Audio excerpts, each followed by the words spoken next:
والخيل المسومة والأنعام والحرث ذلك متاع الحياة الدنيا والله عنده حسن المآب۔ مرغوب چیزوں کی محبت لوگوں کے لیے مزین کر دی گئی ہے، جیسے عورتیں اور بیٹے اور سونے اور چاندی کے جمع کیے ہوئے خزانے اور نشاندار گھوڑے اور چوپائے اور کھیتی۔ یہ دنیا کی زندگی کا سامان ہے اور لوٹنے کا اچھا ٹھکانہ تو اللہ تعالیٰ ہی کے پاس ہے۔ أنبئكم بخير من ذلكم للذين اتقوا عند ربهم جنات تجري من تحتها الأنهار خالدين فيها وأزواج مطهرة ورضوان من الله والله بصير بالعباد۔ آپ کہہ دیجئے کیا میں تمہیں اس سے بہت ہی بہتر چیز بتاؤں؟ تقوی والوں کے لیے ان کے رب تعالیٰ کے پاس جنتیں ہیں جن کے نیچے نہریں بہہ رہی ہیں، جن میں وہ ہمیشہ رہیں گے، اور پاکیزہ بیویاں، اور اللہ تعالیٰ کی رضامندی ہے۔ سب بندے اللہ تعالیٰ کی نگاہ میں ہیں۔ وما الحياة الدنيا إلا لعب ولهو وللدار الآخرة خير للذين يتقون أفلا تعقلون۔ اور دنیاوی زندگانی تو کچھ بھی نہیں بجز لہو و لعب کے، اور دار آخرت متقیوں کے لیے بہتر ہے۔ کیا تم سوچتے سمجھتے نہیں ہو؟ هذه الحياة الدنيا إلا لهو ولعب وإن الدار الآخرة لهي الحيوان لو كانوا يعلمون۔ اور دنیا کی یہ زندگانی تو محض کھیل تماشا ہے، البتہ آخرت کے گھر کی زندگی ہی حقیقی زندگی ہے، کاش یہ جانتے ہوتے۔ إنما الحياة الدنيا لعب ولهو وإن تؤمنوا وتتقوا يؤتكم أجوركم ولا يسألكم أموالكم۔ واقعی زندگانی دنیا تو صرف کھیل کود ہے، اور اگر تم ایمان لے آؤ گے اور تقوی اختیار کرو گے تو اللہ تمہیں تمہارے اجر دے گا، اور وہ تم سے تمہارے مال نہیں مانگتا۔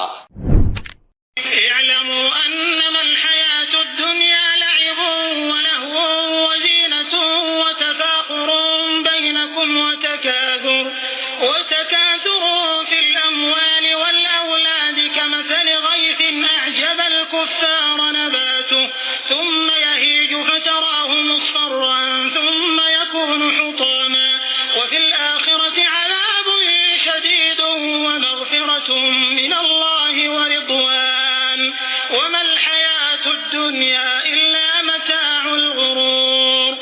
خوب جان رکھو کہ دنیا کی زندگی صرف کھیل تماشا، زینت اور آپس میں فخر و غرور اور مال و اولاد میں ایک کا دوسرے سے اپنے آپ کو زیادہ بتلانا ہے۔ جیسے بارش اور اس کی پیداوار کسانوں کو اچھی معلوم ہوتی ہے، پھر جب وہ خشک ہو جاتی ہے تو زرد رنگ میں اس کو تم دیکھتے ہو، پھر وہ بالکل چورا چورا ہو جاتی ہے، اور آخرت میں سخت عذاب اور اللہ کی مغفرت اور رضامندی ہے، اور دنیا کی زندگی بجز دھوکے کے سامان کے اور کچھ بھی تو نہیں۔ سابقوا إلى مغفرة من ربكم وجنة عرضها كعرض السماء والأرض سابقوا إلى مغفرة من ربكم وجنة عرضها كعرض السماء والأرض أعدت للذين آمنوا بالله ورسله ذلك فضل الله يؤتيه من يشاء والله ذو الفضل العظيم۔ آؤ دوڑو اپنے رب کی مغفرت کی طرف اور اس جنت کی طرف جس کی وسعت آسمان و زمین کی وسعت کے برابر ہے۔ یہ ان کے لیے بنائی گئی ہے جو اللہ پر اور اس کے رسولوں پر ایمان رکھتے ہیں. یہ اللہ کا فضل ہے جسے چاہے دے، اور اللہ بڑے فضل والا ہے.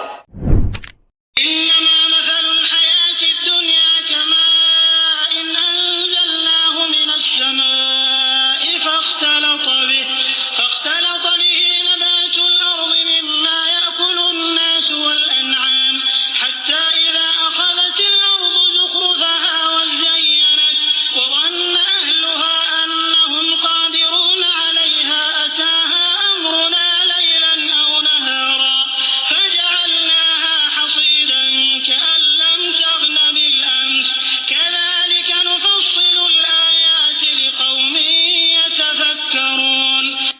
بس دنیاوی زندگی کی حالت تو ایسی ہے جیسے ہم نے آسمان سے پانی برسایا، پھر اس سے زمین کی نباتات جن کو آدمی اور چوپائے کھاتے ہیں خوب گنجان ہو کر نکلی، یہاں تک کہ جب وہ زمین اپنی رونق کا پورا حصہ لے چکی اور اس کی خوب زیبائش ہو گئی اور اس کے مالکوں نے سمجھ لیا کہ اب ہم اس پر بالکل قابض ہو چکے، تو دن میں یا رات میں اس پر ہماری طرف سے کوئی حکم عذاب آ پڑا، سو ہم نے اس کو ایسا صاف کر دیا کہ گویا کل وہ موجود ہی نہ تھی.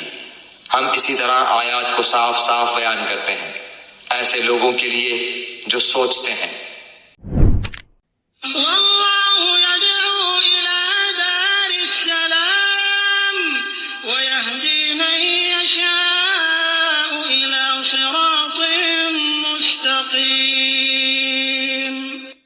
اور اللہ تعالیٰ سلامتی کے گھر کی طرف تم کو بلاتا ہے اور جس کو چاہتا ہے راہ راست پر چلنے کی توفیق دیتا ہے.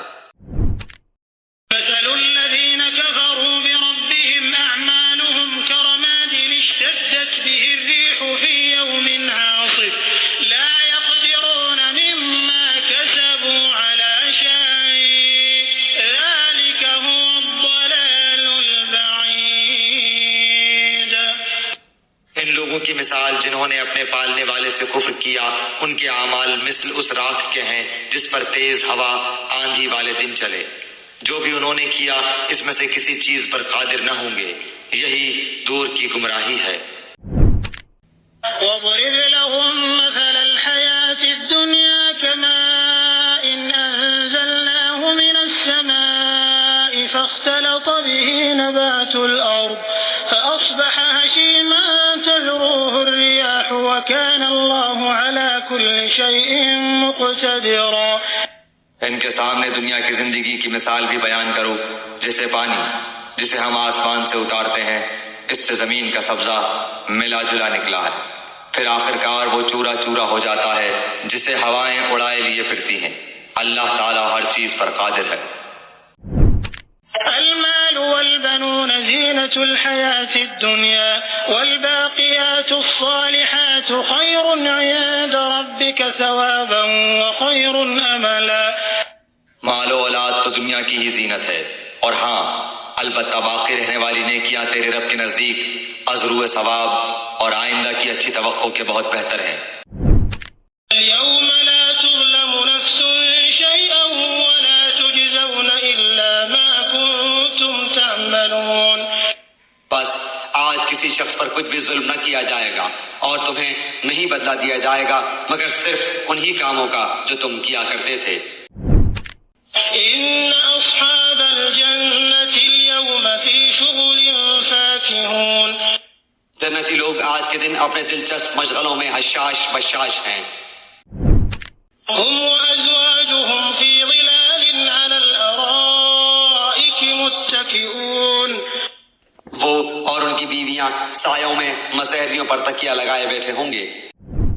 لهم فيها فاكهة ولهم ما يدعون. ان کے لیے جنت میں ہر قسم کے میوے ہوں گے اور بھی جو کچھ وہ طلب کریں. سلام قولا من رب رحيم. مہربان پروردگار کی طرف سے انہیں سلام کہا جائے گا. وامتازوا اليوم أيها المجرمون. اے گناہگارو آج تم الگ ہو جاؤ. ألم أعهد إليكم يا بني آدم ألا تعبدوا الشيطان إنه لكم عدو مبين. اے اولاد اولاد آدم، کیا میں نے تم سے قول و قرار نہیں لیا تھا کہ تم شیطان کی عبادت نہ کرنا، وہ تو تمہارا کھلا دشمن ہے۔ وأن اعبدوني هذا صراط مستقيم۔ اور میری ہی عبادت کرنا سیدھی راہ یہی ہے۔ وَلَقَدْ أَضَلَّ مِنكُمْ جِبِلًّا كَثِيرًا أَفَلَمْ تَكُونُوا تَعْقِلُونَ۔ شیطان نے تو تم میں سے بہت ساری مخلوق کو بہکا دیا، کیا تم عقل نہیں رکھتے؟ هذه جهنم التي كنتم توعدون۔ یہی وہ دوزخ ہے جس کا تمہیں وعدہ دیا جاتا تھا۔ اصلوها اليوم بما كنتم تكفرون۔ اپنے کفر کا بدلہ پانے کے لیے آج اس میں داخل ہو جاؤ۔ تلك الدار الآخرة نجعلها للذين لا يريدون علوا في الأرض ولا فسادا والعاقبة للمتقين۔ آخرت کا یہ بھلا گھر ہم انہی کے لیے مقرر کر دیتے ہیں جو زمین میں اونچائی، بڑائی اور فخر نہیں کرتے، نہ فساد کی چاہت رکھتے ہیں۔ پرہیزگاروں کے لیے نہایت ہی عمدہ انجام ہے۔ یحییٰ بن یحییٰ تمیمی اور ابو بکر بن ابی شیبہ نے کہا، ہمیں ابو احوص نے حدیث بیان کی، انہوں نے ابو اسحاق سے، انہوں نے موسیٰ بن طلحہ سے، اور انہوں نے حضرت ابو ایوب رضی اللہ عنہ سے روایت کی۔ انہوں نے کہا، ایک آدمی نبی صلی اللہ علیہ وآلہ وسلم کے پاس آیا اور پوچھا، مجھے کوئی ایسا کام بتائیے جس پر میں عمل کروں تو وہ مجھے جنت کے قریب اور آگ سے دور کر دے۔